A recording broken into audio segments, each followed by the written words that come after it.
नमस्कार शोधार्थियों। YouTube channel क्योंकि कहना ज़रूरी है में आज सुधा उपाध्याय के सौजन्य से हम शिमला के भारतीय उन्नयन अध्ययन संस्थान की पूर्व फेलो सुकृता पॉल कुमार जी के साथ हैं। दिल्ली विश्वविद्यालय में प्रतिष्ठित अरुणा आसफ अली चेयर की जिम्मेदारी इन्होंने संभाली। ग्रीस के कोरफू में मानद प्राध्यापक के रूप में वे अमेरिका के आयोवा में प्रतिष्ठित अंतर्राष्ट्रीय लेखन कार्यक्रम में आमंत्रित निवासी कवि रहीं। उनके सबसे हालिया कविता संग्रह वैनिशिंग वर्ड्स, कंट्री ड्राइव और ड्रीम कैचर ये 3 रहे हैं। इनकी महत्वपूर्ण पुस्तकों की बात करूं मैं तो इनमें narrating partition, the new story और कन्वर्सेशन ऑन मॉडर्निज्म शामिल हैं। इन्होंने speaking for herself, Asian women writings, penguin से इसके सहित कई पुस्तकों का सह संपादन किया है। हांगकांग के HK बैप्टिस्ट विश्वविद्यालय में मानद फेलो के रूप में उन्होंने कई अनुवाद प्रकाशित किए हैं और अपनी पेंटिंग्स की प्रदर्शनी आयोजित करती रही हैं। वर्तमान में वे रूटलेज UK और साउथ एशिया द्वारा प्रकाशित राइटर इन कॉन्टेक्स्ट और साउथ एशिया ही द्वारा राइटर इन कॉन्टेक्स्ट संस्करणों की श्रृंखला की सह संपादक रही हैं। मैं सुकृता पॉल जी के विराट व्यक्तित्व से अपने बचपन से ही प्रभावित हूँ। मैं उन दिनों की साक्षी हूँ जब वो राजेंद्र नगर में हमारे पड़ोस में रहा करती थीं। उनके दोनों बच्चे मेरे एकमात्र बचपन के संगी साथी, और उन दिनों मैं एक बच्ची उनको लगातार हारमोनियम पर कई कई घंटों संगीत का रियाज करते हुए देखती थी और उनसे प्रभावित होती थी। मैंने उनके तमाम पेंटिंग्स की प्रदर्शनियों के बारे में उस दौरान में सुना, उनका लेखन वचन कितना प्रभावशाली है उस बारे में सुना, और हमारे बचपन को लगातार प्रभावित करती रहीं। हम सिमटे सकुचाए इस गंभीर व्यक्तित्व के ऑरा में लगातार एक सम्मोहन की शक्ति थी और उसमें उस सम्मोहन से सम्मोहित थे, आकर्षित थे। कविता मेरे भीतर भी उन्हीं दिनों से कुलबुला रही थी। लिखती पढ़ती थी, स्कूल के दिन थे, पर कभी भी साहस बटोर कर अपनी लिखी कविताएं उनको सुना नहीं पाई। धीरे धीरे समय बढ़ता गया और दूरियां थोड़ी सी और बढ़ती गईं और दुनिया दोनों ओर बदलती गई। फिर कई कई मुलाकातें हुईं MA के दौरान मेरे विद्यार्थी जीवन में। मुझे MA और MPhil के वे दिन याद हैं जब कई गोष्ठियों में मैंने सुकृता पॉल कुमार को सुना। कई पुस्तक चर्चा परिचर्चा वार्ता में शामिल हुए और हम भी विद्यार्थी के नाते, शोधार्थी के नाते उन कई गोष्ठियों में सक्रिय भागीदारी निभाते रहे। पर तब भी उनके पास जाकर अपने बचपन की सुधियों को याद दिलाने या अपनी कोई कविता, कोई पुस्तक दिखाने का साहस न हो पाया। आज उनकी कद्दावर रचनाओं ने मुझे वो बल दिया है, वो साहस दिया है, वो हौसला दिया है कि मैं, क्योंकि कहना ज़रूरी है में आज मैं सुकृता पॉल कुमार को पढ़ूं। इस श्रृंखला में मैं अपने विद्यार्थियों और शोधार्थियों के लिए उनकी 5 रचनाएं लेकर बैठी हूं और इसी प्रतिबद्धता के साथ कि आज उनकी बिंब, उनके प्रतीकों के सहारे, उनकी प्रकृति जो उनका इनर सेल्फ है, यानी बाहरी और भीतरी दोनों प्रकृति से आपका परिचय करवा सकूं, उनकी रचनात्मक संसार के सहयात्री बना सकूं और आप सबको उनकी सृजनात्मक दुनिया में प्रवेश करवा सकूं, ताकि उनकी जो वो रूहानी वायवी कल्पनाशील दुनिया है उनमें कितनी तरह की रंग हैं, कितने शेड्स हैं, कितनी रेखाएं हैं, रेखा चित्र और शब्द चित्र हैं। उन शब्द चित्रों के बहाने उनकी कविताओं में जो रचा बसा संसार है उसकी उपादेयता आज के समय में क्या है, वो कितनी कंटेम्प्ररी हैं, कितनी अपने समकालीनों के साथ फिट बैठती हैं, और आपके पाठ्यक्रम में जो कविताएं आप पढ़ रहे हैं उनके साथ इन्हें किस तरह से हम चिन्हित रेखांकित कर सकते हैं। आज सुकृता पॉल कुमार की 5 कविताएं। शोधार्थियों, गुरुता एक बड़प्पन है जहां त्याग, तप ओज तेज की जरूरत होती है। जीवन में सहज स्वीकार्यता से ज्यादा निषेध और अस्वीकार्य यानी असंतोष, जिसे मैं प्रायः क्लासरूम में भी कहती हूं कि अस्वीकार न हो, असंतोष न हो, अतृप्ति न हो तो सृजन नहीं होता। तो ये जो निषेध है, जो नकार है, इसका साहस, इसका जोखिम गुरु देता है। और गुरु अपनी विशाल भुजाओं में अपनी असीमित सुरक्षा और संरक्षण की साहस और निशंक ऊर्जा से लबरेज जो गुरु है, वो एक विशाल वृक्ष में तब्दील हो गया है, या वो वृक्ष में वो गुरुता आ गई है। सुकृता जी की कविता बेहतरीन लगती है मुझे इस मायने में, और वो कविता आपके साथ साझा करूंगी। उसकी सिंबॉलिक ताकत को देखिए आप, उसकी प्रतीकात्मकता को परखिए। कविता है गुरु, योगी हैं पेड़, तन कर खड़े अपनी जड़ों पर, दिव्य निस्संगता की प्रभा बिखेरते। हर एक अनूठा और संतुष्ट, धीरे से बहती हवाओं की मौन संगीत में गर्व से झूमते। विचार शून्य स्थिति में ध्यान मग्न, अपने अस्तित्व की एक एक पत्ती में पवित्र सांसें फूंकते। भरी दोपहर में ठंडी छाया देते हैं। शांत विश्राम कर सके धरा, अपनी महिमा से निर्लिप्त योगी वृक्ष। योगी वृक्ष मैदानों की कठोर उष्णता कैसे समझ सकेगी उनकी आनंदमय ताजगी को। ऊपर की ओर उठता पेड़ किसी उद्देश्यहीन खोज में, उसकी ऊंचाई रखती है सुरक्षित मिट्टी में उसे। दूर दमकते सूरज की प्रफुल्लता मध्यम पड़ जाती है, मध्यम पड़ जाती है इस योगी की आभा में। एक मेरे आंगन में भी है, एक मेरे आंगन में भी है। मैं सांस लेती हूं उसकी दर्शन, ऊर्जा और रोशनी में, जिससे अपनी जड़ों, अपनी शाखाओं और पत्तियों को सींच सकूं। अपनी जड़ों, अपनी शाखाओं और पत्तियों को सींच सकूं। उस वृक्ष का विस्तार, उसका विराट व्यक्तित्व जो आकाश को छूता हुआ, आकाश को चूमता हुआ, लेकिन वह अपने कद में जितना बड़ा है, विराट है, उसकी भुजाएं जितनी विशाल हैं, असीमित हैं, विस्तार लिए हुए हैं, उसकी जड़ों में वही गहराई भी है। तो ये विस्तार, ये ऊंचाई और ये गहराई एक साथ, ये एक सिंबल गुरुता का ही हो सकता है, बड़प्पन का हो सकता है। और उस वृक्ष को जो मेरे आंगन में तनकर खड़ा हुआ है, जो अपनी पत्तियों को, अपनी शाखाओं को लगातार उर्वर किए है, हरा भरा किए है, दरअसल उसकी जड़ों में वो ऊर्जा है, वो ओज है, वो तेज है, वो प्रखरता है। तो अगर अपने संस्कारों से, अपनी जड़ों से, अपने सोर्सेस से, अपने स्रोतों से, अपने अतीत से, अपने अनुभव से, अगर हम अपनी स्मृतियों से संवेदना नहीं बटोरते हैं, तो फिर वही है कि वो उस विशाल वृक्ष को अपनी जड़ों से वो ऊर्जा, वो ताकत, वो संजीवनी शक्ति नहीं मिलेगी कि उसकी पत्तियां निरंतर हरी भरी रहें, छायादार रहें, जो तप्त मनों को हरियाएं, उन्हें शीतलता पहुंचाएं, और जो आसपास के सारी असुरक्षा को सोख लें और अपनी विराट बड़ी शाखाओं और भुजाओं से सब कुछ सुरक्षित सराबोर कर दें। बेहतरीन कविता मुझे लगी, एक सिंबॉलिक कविता के रूप में। एक कविता और है सर्जनात्मकता पर। हम सर्जनात्मकता पर बहुत बात करते हैं, लेकिन रचना कैसी हो, किस तरह रचना को एक रचनात्मक रूप में, कुछ रचने के सुख को, दरअसल रचने का सुख किसी रचना में नहीं है, वो उस प्रोसेस में है, उस प्रक्रिया में ही रचने का सुख है। इसकी बात यहां करती हैं। कहां लिखूं मैं, कहां लिखूं मैं, दर्द से ऐंठ जाता है कागज, अजब सलवटों से भर जाती है जगह। कहां रंग भरूं मैं, मैंने कहा कि वो कलाकार भी हैं, वो रंग भरती हैं कैनवास पर।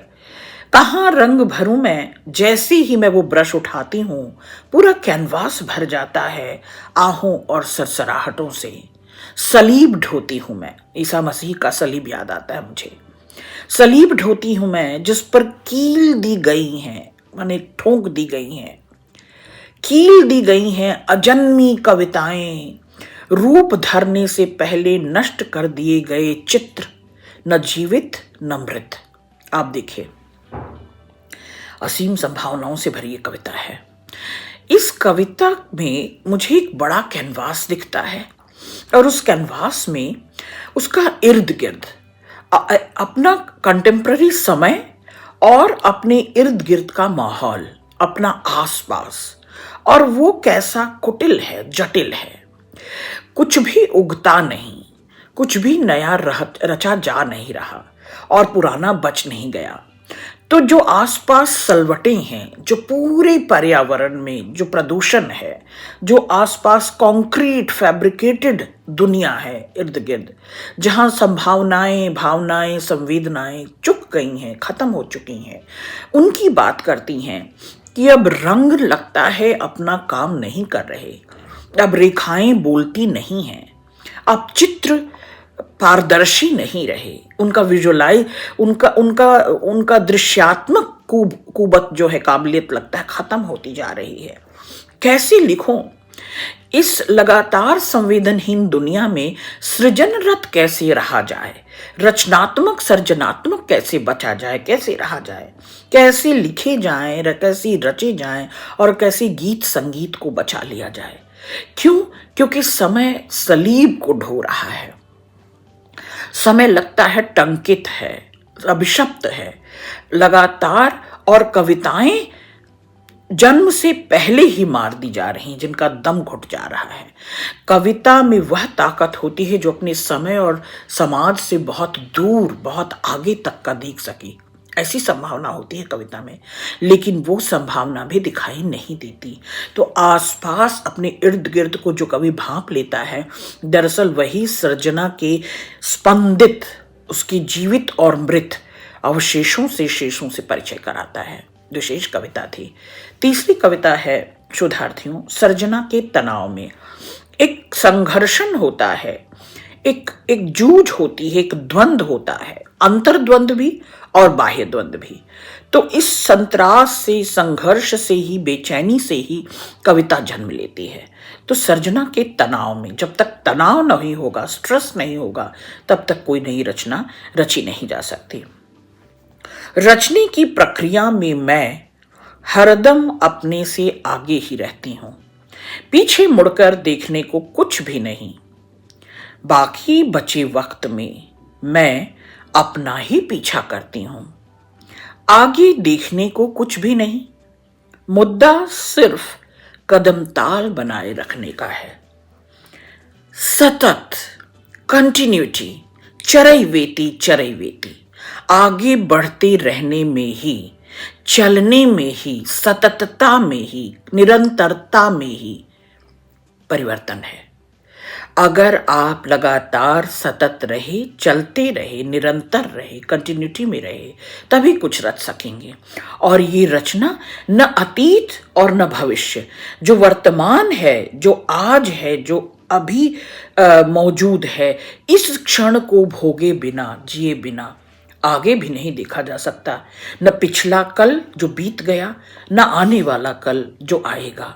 तो इन दोनों की कल्पना नहीं की जा सकती, इसलिए कदम ताल रखना है एक साथ के साथ, जिसे मैं कभी कभी कहती हूं आपको, संगच्छध्वम संवदध्वम।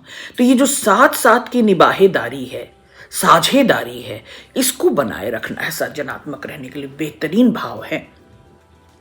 देखिए शोधार्थियों, युद्ध जो है वो कभी सुखद नहीं होता, और युद्ध की विभीषिकाओं पर, पार्टीशन के द्वंद पर, पार्टीशन के दंश पर, विभाजन के दंश पर, संकट पर, जो विस्थापितों के दुख पर, जो एक स्थान से अपने रूट से उखड़ कर आते हैं और ऐसे उखड़े हुए लोग कहीं स्थापित हो नहीं पाते, कहीं बस नहीं पाते, कोई बसावट उन्हें नहीं मिलती, उस दुख को सुकृता पॉल कुमार बहुत अपनी रचनाओं में केंद्रित, सेंट्रिक आइडिया के रूप में रखती हैं। एक कविता मुझे विशेष प्रिय है। ये यूक्रेन और रूस के युद्ध के जो बाद तबाही हुई, जो विनाश आया, उसकी बुनियाद में रखी मुझे लगता है ये कविता है। शायद उससे उबरने में हमें दशकों लग जाए, और भी समय लग सकता है, लेकिन जिसने अपने अपनों को खोया है उनकी जिंदगी गुजर जाएगी, पीढ़ियां बीत जाएंगी, और वो दंश, वो पीड़ा, वो जूझ, वो बेचैनी खत्म नहीं होगी। लेकिन आज भी लगातार आप देख रहे हैं, गाजा देख लें आप लगातार युद्ध की स्थितियां देख रहे हैं, आंतरिक कलह हो या बाहरी उपद्रव, ये साथ के साथ बना हुआ है। तो आज भी कुछ ताकतवर शक्तियां जो हैं, जो विराट अपने को बहुत क्या कह सकते हैं, असीम मानते हैं, जो पावरफुल, जो पावर के नशे में हैं, ऐसी विराट शक्तियां जो हैं अब भी युद्ध की स्थिति बनाए रखती हैं। अब भी कई मुल्क बर्बाद हो रहे हैं युद्धों में, और यह स्वार्थ पूर्ति जो है, जिसमें स्वार्थ ही जो लड़ते हैं, स्वार्थ टकराते हैं, स्वार्थ ही जीतता है, और मारे कौन जाते हैं? निरीह प्राणी, निरीह बच्चे, पूरी दुनिया उजड़ जाती है। और ये उजड़ी हुई दुनिया जिनकी उजड़ती है, जो लोग अपने रूट से उखड़ते हैं, उस उजड़न को, उस उखड़न को वही जान सकता है जिसने भोगा हो या जिसके परिवार ने भोगा हो। किसी अबोध बच्चे का दर्द, वो अकेला नहीं जा रहा होता परिवार से, पूरा परिवार और पूरा उसका आसपास, उससे जुड़े हुए लोग उस विषाक्त वातावरण से प्रभावित होते हैं। तो ये दो मुल्क की साजिश नहीं कही जा सकती। और सुकृता पॉल कुमार ये इस दंश को, इस संतरास को, इस पीड़ा को समझने की कोशिश करती हैं। एक कविता मुझे बहुत भाई, युद्ध के मोर्चे पर टेडी बेयर, उन्होंने एक रिपोर्ट के रूप में, एक यूक्रेन के समाचार रिपोर्ट 2022 में जो आई थी, उसको आधार बनाया हुआ है।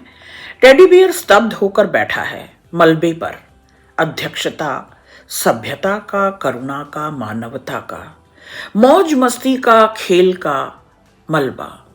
टेडी मुस्कुराता हुआ बैठा है, बिल्ली का कंकाल, उसका हड्डियां, एक मुड़ा हुआ शव, उसका सोफा, कुशन टुकड़े टुकड़े में, सब विध्वंस हो चुका है।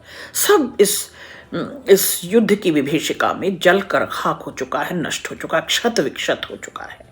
टुकड़े टुकड़े में मिसाइल से घर तबाह हो गया, दीवारें टूट कर गिर रही हैं, बच्चों की चीखें टुकड़ों में, छोटे से गले से। टेडी भालू गूंगा उत्तरजीवी, उसके जमे हुए दिल को दिल जम गया है, जैसे पत्थर पड़ गया हो, जैसे पथरा गया हो, जैसे विशाल हिमखंड उस पर जमा दिया गया हो, जम गया है। भयानक शीतलहरी है ये, कुछ नहीं बचेगा, कोई संवेदना नहीं बचेगी, कोई भावुकता नहीं बचेगी, मानवीयता नहीं बचेगी।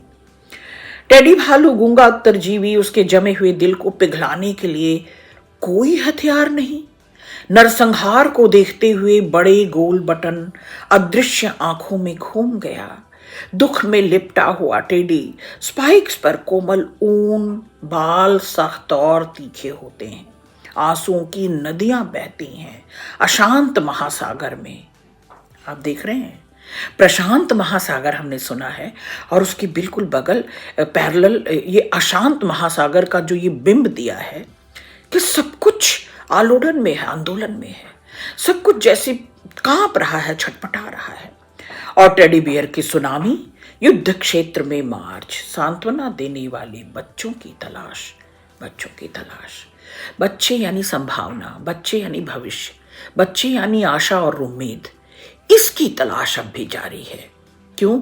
क्योंकि शक्तिशाली ताकतें जो हैं, जो पावरफुल स्टेट्स हैं, वो दरअसल लगातार ऐसी संभावना बनाए रखते हैं कि बड़ी आक्रामक शक्तियाँ निगल जाएं, सब कुछ ख़त्म कर दें इस विध्वंस में। और अगर कुछ ख़त्म होता है तो मानवीयता ख़त्म होती है, समूची मानवीय सृष्टि, मानवीय प्रजाति ख़त्म होती है। और एक आखिरी 5वीं कविता पढ़कर अपनी बात पूरी करती हूँ। हजारा कैदियों की कविता। विस्मृति की लंबी रात के अंत की घोषणा सा आजादी का सपना दिखने लगा है अब, किसी वायदे की छाया चित्र सा, एक स्वप्न जो अभी देखा जाना बाकी है। मुझे ये पंक्ति बड़ी अच्छी लगी। इस भयानक मोह भंग के दौर में, इस स्वप्न भंग के दौर में अब भी कविता उम्मीद जगा रही है। अब भी कविता आस और प्यास बाकी रखे है, क्योंकि कविता जिंदगी है, कविता में स्पंदन है, कविता उम्मीद है।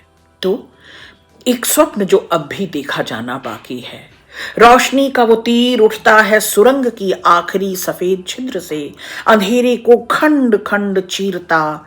10,000 हजारा कैदियों की चीखें बन बेच दिए गए थे जो 1893 में गुलामों की तरह। गर्भ पड़े बीज सी पनपती पोसी जाती जन्म और मृत्यु की आवाजें, पीड़ा से गुजर कर जन्मे शिशु सी उभरती कविताएं रास्ता सुझाती हैं। आप देख रहे हैं सुकृता पॉल कुमार को अगर कहीं थाह मिलती है, अगर वो किसी जरूरी टूल के रूप में, ब्रह्मास्त्र के रूप में, अंतिम ध्येय, अंतिम उद्देश्य और अंतिम टूल के रूप में कुछ देखती हैं सकारात्मक, पॉजिटिव, जो इस विश्व को, मानवता को, समूची सृष्टि को बचा ले जाएगी, वो कविता होगी। बेहतरीन पंक्तियां हैं ये। उभरती कविताएं रास्ता सुझाती हैं सपनों का, घर लौट के सपनों का। ये घर वापसी, ये यू टर्न, ये प्रकृति की ओर, ये मानवता की ओर, मानवीयता की ओर लौटने का समय है। ये चरम विध्वंस का समय है। और इस क्रूर अमानवीय दौर में, इस कॉन्क्रीट दौर में, इस फैब्रिकेशन में अगर कुछ बचा ले जाएगी तो कविता ही है जो संपूर्ण मानवता को एक आस जगाती है, एक उम्मीद जगाती है। और ये कविता बची रही तो फिर से ये युद्ध की विकराल स्थितियां पाटी जा सकती हैं। शोधार्थियों, बेहतरीन कविताएं, बहुत शुक्रिया।